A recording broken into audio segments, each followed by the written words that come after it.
ಕಾರಣದಿಂದಾಗಿ ಗೃಹದಲ್ಲಿರುವಂತಹ ಒಬ್ಬೊಬ್ಬ ಸದಸ್ಯರಿಗೂ ಕೂಡ ಪೆಟ್ಟಿನ ಮೇಲೆ ಪೆಟ್ಟು ಅಂತ ಹೇಳ್ತಾ ಇದ್ವಿ ಅಂತ. ಆಯ್ತಾ? ಅದೇ ಕಾರಣದಿಂದಾಗಿ ಆಗಿದೆ. ಸರಿ ಮಾಡಿಸ್ಕೊಂಡು ಹೋಗಿ.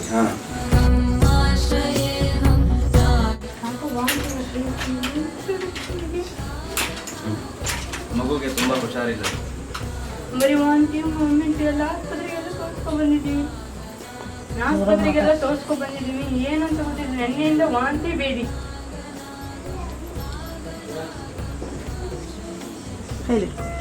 ಪ್ರಸಾದವನ್ನ 5 ದಿವಸ ಹಾಕಿ ಮುಡಿಯಿಂದ ಶುದ್ಧ ಮಾಡು ಮಗುವಿಗೆ. ಅದು ಮಗುವಿಗೆ ಜನ್ಮತಃ ಬಂದಂತಹ ಕಾಳಸರ್ಪ ದೋಷ ಉಂಟು. ಹಾಗಾಗಿ ಕಾಳಸರ್ಪ ದೋಷದ ಪರಿಹಾರ ಆಗಬೇಕು. ಆಯ್ತಾ? ನಂತರ ಕ್ಷೇತ್ರದಲ್ಲಿ ಅದರ ಬಗ್ಗೆ ವಿಚಾರ ಮಾಡಿ ಬ್ರಾಹ್ಮಣನಲ್ಲಿ ಕೇಳಿ ಅದನ್ನು ಪರಿಹಾರ ಮಾಡಿಕೊ.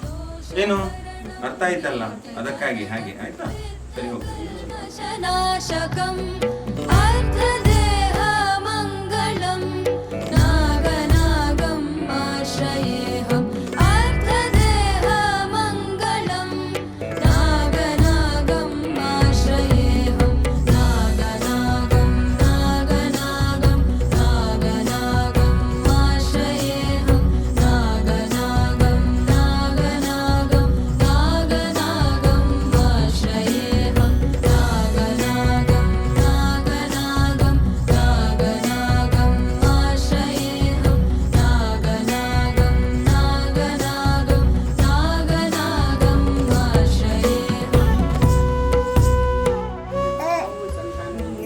ಯಾವ ತೊಂದರೆ ಆಯ್ತಾ?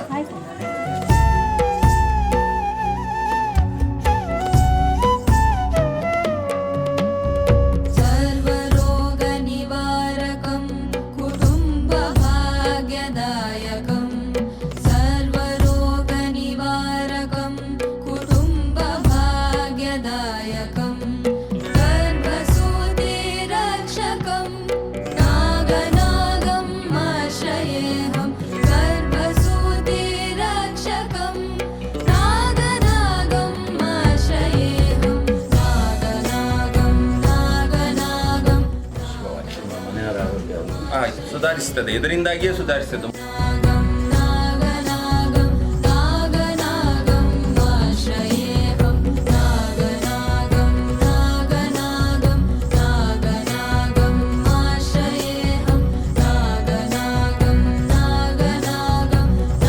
ಇನ್ನ ಮೇಲೆ ಪ್ರಯೋಗವಾಗಿದೆ ಅಷ್ಟೇ. ಆಯ್ತಾ?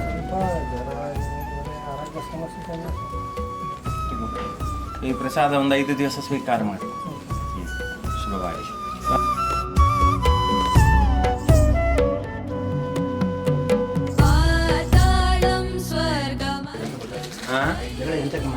ನೀನು ಇಲ್ಲಿಗೆ ಬರಬಾರ್ದು ಹೇಳಿ ಅಷ್ಟೇ. ಆಯ್ತಾ? ಬೇರೆ ಏನಿಲ್ಲ. ನೀನು ಇಲ್ಲಿಗೆ ಬರಬಾರ್ದು ಹೇಳಿ, ಬೇರೆ ಏನಿಲ್ಲ.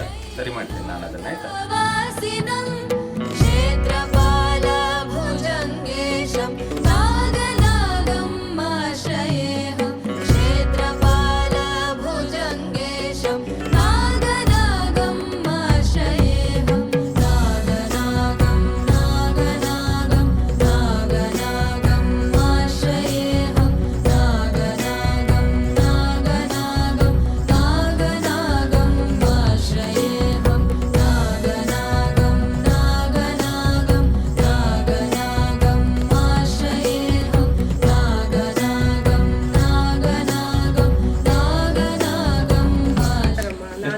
ನನ್ನ ವಾಕ್ಯಗಳು, ನನ್ನ ಅವಧಿಗಳು ಹೀಗೆಲ್ಲ ಮೀರಿದ್ರೆ ಸಮಸ್ಯೆ ಯಾರಿಗೆ? ನಾಳೆ ದಿವಸ ನೀನೇ ಸಮಸ್ಯೆಯಲ್ಲಿ ಬಿಡು. ಏನು ಯಜಮಾನ ಹೇಳಿದ್ದೆ ಅಲ್ಲ, ನಿನ್ನ ಮಾಡಿದ್ದೇ ಸಮಸ್ಯೆಯಲ್ಲಿ ಸಿಕ್ಕಿ ಮತ್ತೆ ಪುನಃ ಅವಳಿಗೆ ಆವೇಶ ಬಂದು ಎಲ್ಲೆಲ್ಲಿ ಹೀಗೆಲ್ಲ ಆದರೆ ಆರೋಗ್ಯದ ಸಮಸ್ಯೆ ನೋಡ್ಬೋದು. ಬೇಡ ಹೇಳಿಬಿಟ್ಟು ಬಂದೆ. ಯಾಕೆ ಬೇಡ ಹೇಳಿ? ಜಾಸ್ತಿ ಕೇಳೋದು ತುಂಬಾ ಕೇಳಿದ್ರು. ಸರಿ ಮಾಡಿಸಿ ಕೊಡ್ತಿದ್ದೆ ಅಲ್ಲ ನಾ. ಇಲ್ಲಿಗೆ ಬರ್ತೀಯಾ, ಇಲ್ಲಿಗೆ ನಡ್ಕೊಳ್ತೀಯಾ, ಎಲ್ಲ ನೋಡ್ತೀಯ, ಪ್ರತಿಯೊಂದು ಕಾಣ್ತೀಯಾ, ಆದ್ರೂ ಭರವಸೆ ಇಲ್ಲ. ಯಾಕೆ ಭರವಸೆ? ಮತ್ತೆ ಯಾಕೆ ಬಿಟ್ಟು ಬಂದೆ? ನನ್ನನ್ನು ಕೇಳಿದೆಯಾ ಬಿಡ್ಲಿಕ್ಕೆ? ಮತ್ತೆ